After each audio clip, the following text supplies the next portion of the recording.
నమస్తే అండి. ఈ చాప్టర్ నెంబర్ 9 మిడ్వైఫరీ సెకండ్ ఇయర్లో హై రిస్క్ న్యూబార్న్ అనేటువంటి లెసన్, అత్యంత ప్రమాద స్థితిలో ఉన్నటువంటి నవజాత శిశువు అనేటువంటి లెసన్లో లాస్ట్ వీడియో మనం ఇప్పుడు చేయబోతున్నాము. ఇందులో కన్వల్షన్స్ ఇన్ న్యూబార్న్ అంటే ఫిట్స్ ఏ విధంగా వస్తుంది, దానికి సంబంధించినటువంటి కారణాలు ఏంటి, అవి ఎన్ని రకాలుగా ఉంటాయి, దానికి సంబంధించిన ట్రీట్మెంట్ ఏంటి అనేటువంటిది ఈ టాపిక్లో మనం ఇప్పుడు చెప్పుకోబోతున్నాము. ఈ క్వశ్చన్ అనేటువంటిది మీకు లాంగ్ క్వశ్చన్లో కూడా వచ్చే ఛాన్సెస్ ఉంటాయి. కన్వల్షన్స్ గురించి న్యూబార్న్లో ఏ విధంగా ఉంటుందని చెప్పేసి క్వశ్చన్ అడిగినట్లయితే కనుక మీరు ఇప్పుడు మనం ఇస్తున్నటువంటి స్లైడ్స్ అన్నీ కంప్లీట్గా నోట్ చేసుకొని మీరు రాయగలిగినట్లయితే కనుక తప్పకుండా 99% మార్క్స్ వచ్చే ఛాన్సెస్ ఉంటాయి. కన్వల్షన్స్ ఇన్ న్యూబార్న్ అనేటువంటిది ఇది ఎమర్జెన్సీ కండిషన్గా తీసుకోవచ్చు మనం. ఎందుకంటే ఇందులో బేబీస్ డెత్ అయ్యే ఛాన్సెస్ ఎక్కువగా ఉంటాయి. పుట్టిన వెంటనే బేబీకి కన్వల్షన్స్ వచ్చినట్లయితే కనుక వాళ్ళ లోపల మోర్టాలిటీ రేట్ అనేటువంటిది చూస్తూ ఉంటాము, మార్బిడిటీ అండ్ మోర్టాలిటీ రేట్. మెయిన్గా టర్మ్ బేబీస్ లోపల 0.5 to 0.8% కన్వల్షన్స్ వస్తాయి. ఎందుకంటే మెయిన్గా 99% కన్వల్షన్స్ రావు, హెల్దీగా ఉన్నటువంటి బేబీస్లో రావు. బట్ ఏంటంటే సెంట్రల్ నర్వస్ సిస్టమ్కి సంబంధించినటువంటి డిజార్డర్స్ ఏమైనా ఉంటే కనుక వాళ్ళకు వచ్చే ఛాన్సెస్ ఉంటాయి. అంతేకాకుండా 1500 grams అంటే అరౌండ్ 1.5 kg బరువు కంటే కూడా తక్కువ వెయిట్తో పుట్టినటువంటి బేబీస్లో 5 to 15% బేబీస్లో మనం కన్వల్షన్స్ అనేటువంటివి చూస్తాము, ఫిట్స్ అనేటువంటివి వస్తాయన్నమాట. ఇది న్యూరలాజికల్ ప్రాబ్లం అనమాట. అంటే బ్రెయిన్కి సంబంధించినటువంటి డిజార్డర్ కాబట్టి ఇందులో ఎమర్జెన్సీ అనేటువంటిది, అత్యవసరమైనటువంటి పరిస్థితి ఖచ్చితంగా ఏర్పడే ఛాన్సెస్ ఉంటాయి. దీనికి ఇందులో ఇంపార్టెంట్ థింగ్ ఏంటంటే మెయిన్గా గుర్తించాలి ఏ విధంగా అంటే దీనికి కారణం ఏమై ఉండవచ్చు, అంటే బ్రెయిన్లో ఏదైనా కాజ్ ఏంటి, కారణం ఏంటి, దీనికి సంబంధించి గుర్తించి ట్రీట్మెంట్ ఇవ్వడం అనేటువంటిది చాలా అవసరం. ఇందులో క్లాసిఫికేషన్ అంటే చూద్దాము ఒకసారి. క్లాసిఫికేషన్ అంటే వర్గీకరణ అంటారు కదా, ఇందులో టైప్స్ అన్నమాట. సబ్టైల్ టైప్స్ అంటే ఇది కామన్గా అందరికీ దాదాపు వచ్చేటువంటి ఫిట్స్లో కన్వల్షన్స్లో కామన్గా వచ్చే టైప్ అన్నమాట, subtle type. Next focal clonic type, multifocal or migratory clonic type. Next వచ్చేసి tonic type, last one myoclonic type. ఈ విధంగా క్లాసిఫికేషన్స్ ఉంటాయి. ఇందులో ఒక్కొక్క దాని గురించి మనం మళ్ళీ తెలుసుకుందాము. దానికి సంబంధించినటువంటి ట్రీట్మెంట్ కూడా తెలుసుకోబోతున్నాం ఇప్పుడు. కన్వల్షన్స్ ఏ విధంగా వస్తాయని చెప్పేసి మేనిఫెస్టేషన్ చేసే ముందు కొన్ని ఇమేజెస్ ఇస్తున్నాము. ఇందులో చూడండి. ఎందుకు ఈ ఇమేజెస్ అంటే మేనిఫెస్టేషన్స్లో మనకి కార్టికల్ ఆర్గనైజేషన్, మైలైనైజేషన్ అంటే ఏంటి, లింబస్ సిస్టమ్ అంటే ఏంటి, గాబా ఛానల్ అంటే ఏంటి, కొన్ని వర్డ్స్ వస్తాయన్నమాట. అవి మీకు అర్థం కావడానికి కోసమని ఈ పిక్చర్స్ ఇస్తున్నాము. బాడీలో ఉండేటువంటి ఎమోషన్స్ కావచ్చు, డామినెన్స్ కావచ్చు, కేర్ కావచ్చు, ఇవన్నీ కూడా కంట్రోల్ చేసేది లింబిక్ సిస్టమ్ మీద డిపెండ్ అయి ఉంటుంది. కాబట్టి ఇది ఒక కాంప్లెక్స్ సిస్టమ్ ఆఫ్ నర్వ్స్ అనమాట బ్రెయిన్ అనేది. సో మిలియన్స్ ఆఫ్ నర్వ్స్ అనేటువంటివి వల్ల బ్రెయిన్ ఏర్పడుతుంది. ఇందులో న్యూరాన్స్ మెయిన్ పార్ట్. న్యూరాన్స్లో మైలినైజేషన్ అనేటువంటిది ఉంటుంది.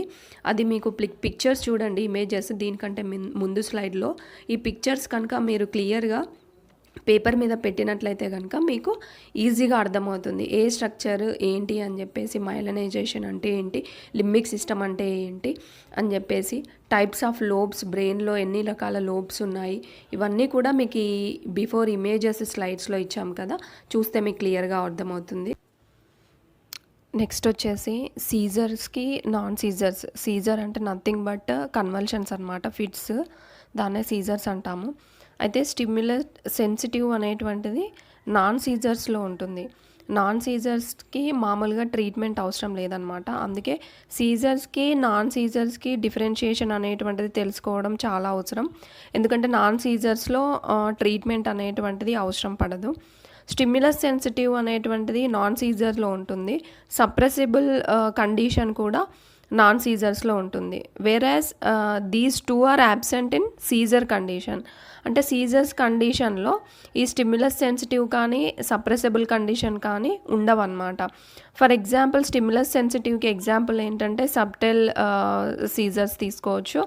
ఈ సబ్టైల్ సీజర్ అనేటువంటిది నెక్స్ట్ వచ్చే స్లైడ్లో మనం ఎక్స్ప్లెయిన్ చేస్తాము.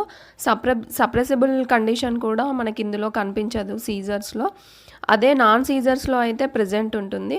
దానికి ఎగ్జాంపుల్ ఏంటంటే న్యూ బర్న్ బేబీ కావచ్చు, లేదంటే చిన్న 3-4 మంత్స్ బేబీ ఇన్ కేస్ చిన్న లిటిల్ ఫింగర్ కనుక తీసి నోట్లో పెట్టామనుకోండి, సకింగ్ కండిషన్ అనేటువంటిది నార్మల్ సకింగ్ కండిషన్ కనుక బేబీకి ఉన్నట్లయితే కనుక సప్రెసిబుల్ కండిషన్ అది నాన్ సీజర్ కింద తీసుకోవచ్చు.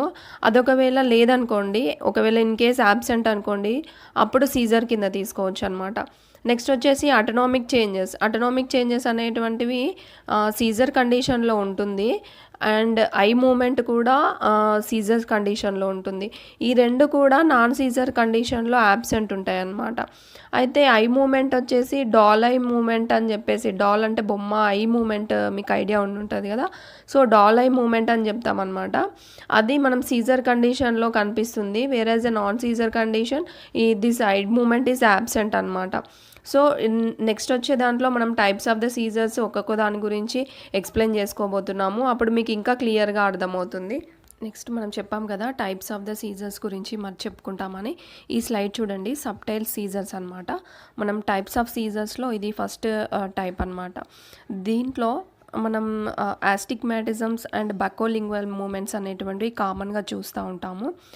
అస్టిగ్మాటిజం అంటే ఏంటిదంటే ఐ రిలేటెడ్ ప్రాబ్లమ్స్. బకోలింగ్వల్ అంటే ఏంటంటే లింగ్వల్ అంటే మనకి నాలుకకు సంబంధించి, బకోలింగ్వల్ అంటే ఏంటంటే నోటికి మరియు నాలుకకి సంబంధించినటువంటి మూమెంట్స్ అనేటువంటివి నార్మల్గా ఉండకుండా అబ్నార్మల్గా ఉంటాయి అన్నమాట. Most common type both in term and preterm babies. Term బేబీస్లో, ప్రీటర్మ్ బేబీస్ రెండిట్లలో కూడా మనం ఇద్దరిలో కూడా చూస్తాము ఇలాంటి situations. Maybe difficult to recognise clinically అంటే మనం వీటిని గుర్తుపట్టడం అనేటువంటిది కొంచెం కష్టంగానే ఉంటుంది న్యూ బర్న్ బేబీస్ కాబట్టి. బట్ ఏంటంటే స్టేరింగ్ లేదా ఐ డీవియేషన్, కన్ను డీవియేట్ అయినట్టు, బ్లింకింగ్ చేస్తున్నట్టు, sucking condition, chewing condition, chew చేయడం అంటే తెలుసు కదా, చప్పరించడము, సకింగ్, ప్రొట్రూడింగ్ టంగ్ అనేటువంటిది ముందుకు వచ్చేస్తుంది అనమాట. నెక్స్ట్ వచ్చేసి స్విమ్మింగ్, పెడలింగ్, స్టెప్పింగ్, ఇలాంటి మూమెంట్స్, ఇలాంటి కదలికలు అనేటువంటివి కనిపిస్తాయి అన్నమాట. లాస్ట్ వచ్చేసి ఎప్నియా అని ఉంది చూడండి. ఎప్నియా అంటే ఏంటంటే నార్మల్గా బ్రీతింగ్ కండిషన్ అనేటువంటిది తగ్గిపోతుంది. అంటే నిద్రపోయిన తర్వాత నార్మల్ బ్రీతింగ్ ఉండాలి, కానీ అబ్నార్మల్గా బ్రీతింగ్ అనేటువంటిది తగ్గిపోతుంది. అంతేకాకుండా టాకికార్డియా అంటే హార్ట్ రేట్ పెరిగే ఛాన్సెస్ ఉంటాయి. దాంతోపాటు డీసాచ్యురేషన్ అంటే ఇప్పుడు మనం హెమోగ్లోబిన్ తీసుకున్నాం అనుకోండి, అందులో సాచ్యురేషన్ ఆఫ్ ఆక్సిజన్ అనేటువంటిది నార్మల్గా 100% అనుకోండి, అందులో only 70% of the haemoglobin oxygen desaturation అనేటువంటిది 30% ఉందనుకోండి. 30% డీసాచ్యురేషన్ వల్ల బేబీకి బ్రీతింగ్ అనేటువంటిది సరిగా ఉండకపోవచ్చు, బాడీకి ఆక్సిజన్ అనేటువంటిది సరిగా అందకపోవచ్చు. దానివల్ల కూడా ప్రాబ్లమ్స్ వస్తాయన్నమాట. సో ఈ సీజర్స్లో, టైప్ ఆఫ్ సీజర్స్లో ఇలాంటి క్లినికల్ కండిషన్స్ అనేటువంటివి కనిపిస్తూ ఉంటాయి. నెక్స్ట్ వచ్చేసి tonic seizure. Next second one వచ్చేసి క్లోనిక్ సీజర్స్. ఈ క్లోనిక్ సీజర్స్లో ఏంటంటే rhythmic movements of the body parts ఉంటాయన్నమాట. అంటే అప్పర్ లిమ్స్, లోయర్ లిమ్స్, కాళ్ళు చేతులు కానీ కదలికలు ర్యాపిడ్గా ఫ్లెక్షన్ అంటే ర్యాపిడ్గా ముడుచుకోవడము, ర్యాపిడ్గా ఓపెన్ చేయడము హ్యాండ్స్ కానీ, అలాంటి మూమెంట్స్ అనేటువంటివి క్లోనిక్లో కనిపిస్తూ ఉంటాయి. అలాంటి సీజర్స్ని క్లోనిక్ సీజర్స్ అంటాము.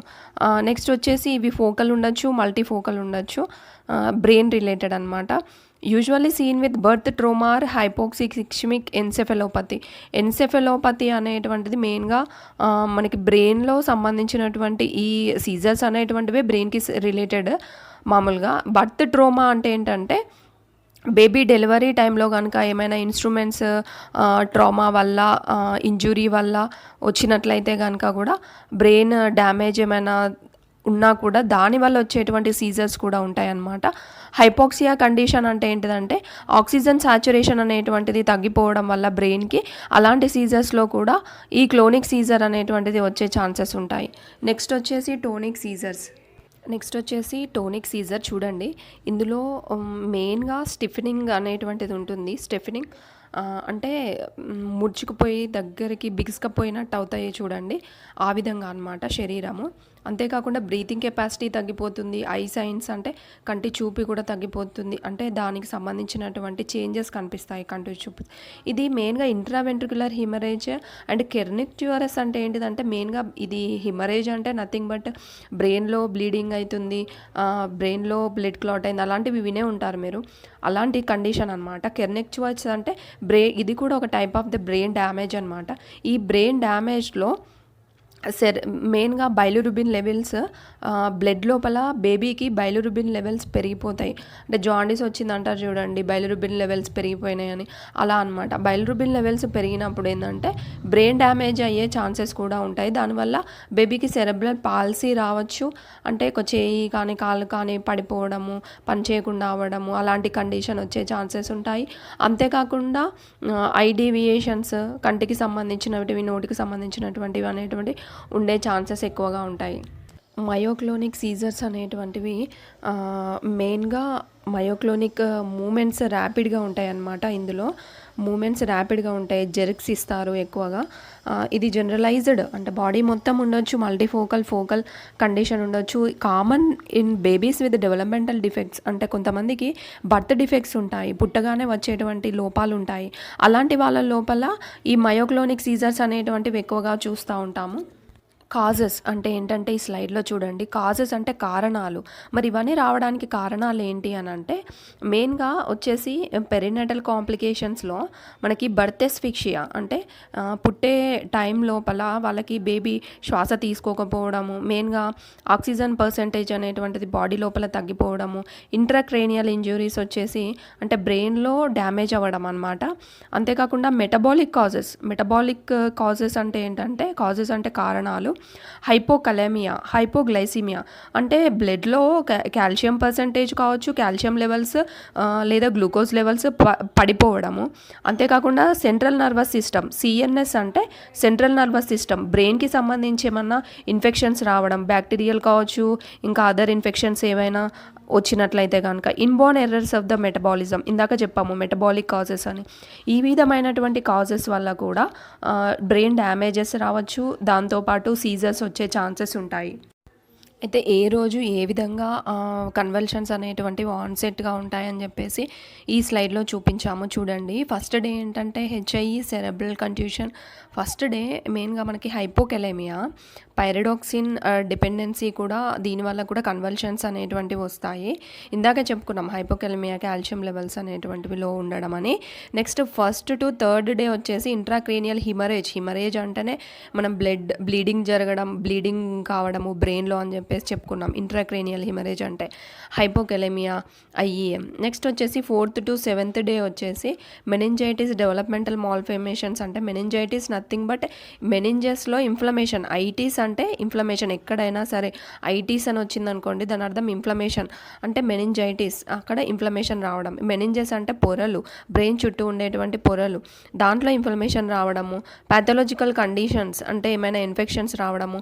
Benign neonatal seizures, TORCH infections. ఈ విధంగా 1st to 4th వీక్ తీసుకున్నట్లయితే కనుక late onset of the hypokalaemia, sepsis, IME, cerebral dispense, epileptic syndromes. ఇవన్నీ కామన్ సిమ్టమ్స్ అనేటువంటివి మాత్రము సబ్టైల్, క్లోనిక్, మయోక్లోనిక్, టోనిక్, ఇందాక మనం టైప్స్ చెప్పుకున్నాము.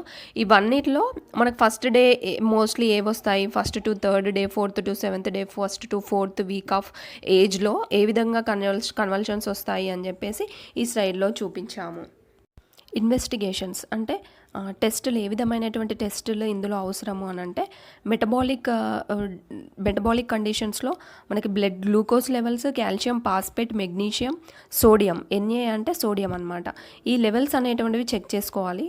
అంతేకాకుండా Hb percentage, PCV packet cell volume అనమాట, PCV, blood counts and CRP, C reactive protein, CRP అంటే blood culture, CSF cerebrospinal fluid analysis చేసుకోవాలన్నమాట. నెక్స్ట్ వచ్చేసి క్రేనియల్ యూఎస్జీ అంటే ultrasonogram, CT scan, MRI, EEG electronic encephalogram అనమాట. ఇది బ్రెయిన్కి తీస్తాము మెయిన్గా. Others urine, RS, serum, ammonia, lactate, ABG, torch, సిరాలజీ ఇవన్నీ టెస్టులు కూడా ఈ ఇన్వెస్టిగేషన్స్ అన్నీ చేస్తే కానీ దేనివల్ల బ్రెయిన్ డ్యామేజ్ అయింది అని చెప్పేసి అర్థం కాదు.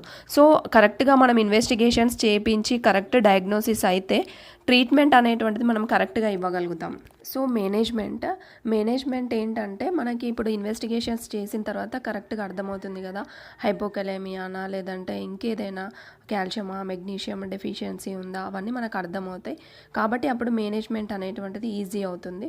సో మేనేజ్మెంట్లో ఏంటంటే ఏదైతే డెఫిషియన్సీ ఉందో అది సప్లై చేయడం అనేటువంటిది మెయిన్గా oxygen. In case oxygen saturation పడిపోయింది అనుకోండి, అప్పుడు ఆక్సిజన్ సప్లై అనేటువంటిది కంటిన్యూస్గా ఇవ్వడం జరుగుతుంది. ఇన్ కేస్ మనకి బ్లడ్ శాంపిల్స్లో కాల్షియం, మెగ్నీషియం, సోడియం లెవెల్స్ కనుక తగ్గిపోయినట్లయితే కనుక మనము అది అడ్మినిస్ట్రేట్ చేస్తాము. హైపోగ్లైసమిక్ కండిషన్ అనుకోండి, షుగర్ లెవెల్స్ 40 బిలో ఉన్నాయనుకోండి, 2 ml/kgకి 10% ఆఫ్ ద డెక్స్ట్రోస్ని యాడ్ చేసుకుంటూ మనము కంటిన్యూస్ ఇన్ఫ్యూషన్ అనేటువంటిది ఇస్తాం. నెక్స్ట్ వచ్చేసి బ్లడ్ షుగర్ ఈజ్ నార్మల్ రేంజ్లో ఉందనుకోండి, sample for blood calcium should be withdrawn if the abnormal. అంటే కాల్షియం ఒకవేళ తగ్గి ఉందనుకోండి, నార్మల్ కండిషన్స్లో కాల్షియం లేదనుకోండి, అప్పుడు 2 ml/kg ఆఫ్ కాల్షియం గ్లూకోనేట్ అనేటువంటిది ఐవీ ఫ్లూయిడ్ ద్వారా మనం ఇవ్వడం జరుగుతుంది. ఆ విధంగా రీప్లేస్ చేస్తాము. అది కాల్షియం కావచ్చు, గ్లూకోజ్ లెవెల్స్ కావచ్చు, బ్లడ్లో మనం రీప్లేస్ చేసిన తర్వాత నార్మల్ లెవెల్కి వచ్చినట్లయితే కనుక ట్రీట్మెంట్ అనేటువంటిది ఈజీ అవుతుంది. పేషెంట్ నార్మల్ కండిషన్కి రావడం జరుగుతుంది. సీజర్స్ ఆ విధంగానే పర్సిస్ట్ అయ్యి ఆ విధంగానే ఉన్నాయనుకోండి, అప్పుడు ఏం చేయాలంటే ఫినోబార్బిటల్ అనేటువంటి మెడికేషన్ 20 mg/kg వెయిట్ చూసుకొని ఐవీని స్టార్ట్ చేయాలి.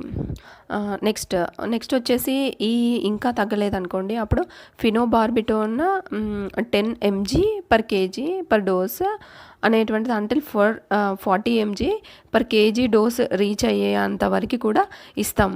నెక్స్ట్ వచ్చేసి administered phenytoin 20 mg/kg IV slowly over 20 minutes under cardiac monitoring.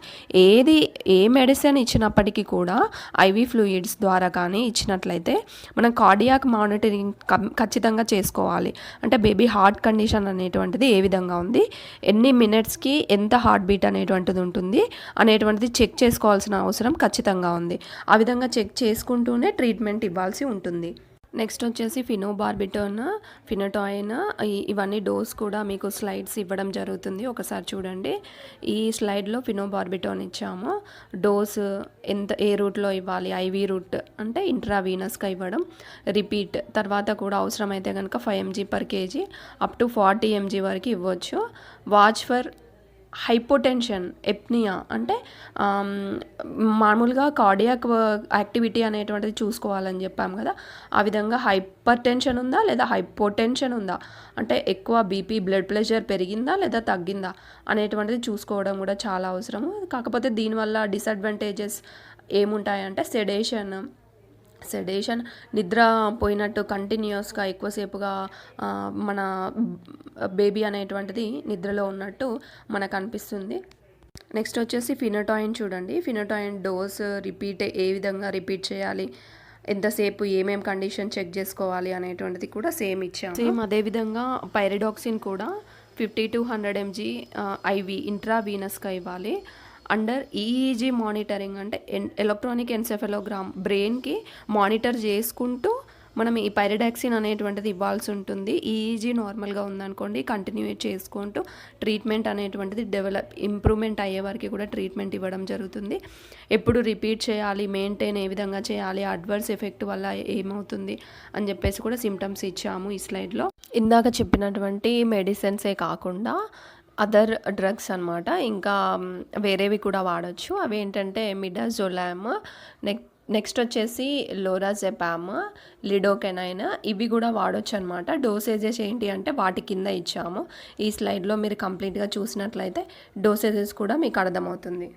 So ఈ వీడియో మీకు అర్థమైందని అనుకుంటున్నాను. కన్వల్షన్స్, సీజర్స్ గురించి మీకు కంప్లీట్‌గా అర్థమయ్యి ఉంటది. ఇన్ కేస్ అర్థం కాకపోయినట్లయితే, ఏదైనా స్లైడ్ అర్థం కాకపోతే మళ్ళీ ప్రీవియస్‌గా పాస్ చేసుకొని, ప్రీవియస్ నుండి ఫస్ట్ నుండి పెట్టుకొని మళ్ళీ ఒకసారి చూసినట్లయితే క్లియర్‌గా మీరు నోట్స్ రాసుకోండి. నోట్స్ రాసుకోవడం వల్ల పాస్ చేయండి. ఏదైనా స్లైడ్ మీకు అర్థం కాకపోతే పాస్ చేసి దాన్ని స్క్రీన్‌షాట్ తీసుకొని నోట్స్ రాసుకోండి. జూమ్ చేసుకొని చూసినట్లయితే స్క్రీన్‌షాట్ మీకు ఈజీగా అర్థమవుతుంది. సో ఆ విధంగా రాసుకోవడం వల్ల మీకు ఈజీగా గుర్తుండిపోతుంది. అంతేకాకుండా ఎగ్జామ్లో మీరు క్వశ్చన్ చూడగానే ఆన్సర్ ఈజీగా రాసే విధంగా ఉంటుంది. సో ఇప్పుడు కన్వల్షన్స్ ఏ విధంగా వస్తాయి, దాని కాజెస్ ఏంటి, దాని కారణాలు ఏంటి, అందులో ఎన్ని రకాల టైప్స్ ఉంటాయి, అంతేకాకుండా దాన్ని ఏ విధంగా ట్రీట్మెంట్ ఇవ్వాలి, ఏ విధంగా ఇన్వెస్టిగేషన్స్ చేయాలి, అవన్నీ కూడా మీకు క్లియర్గా అర్థమై ఉంటుంది. సో దీనివల్ల మీరు ఎగ్జామ్లో ఈజీగా రాయవచ్చు. థ్యాంక్ యూ సో మచ్ అండి. Please like, share and subscribe for next videos. Thank you so much friends.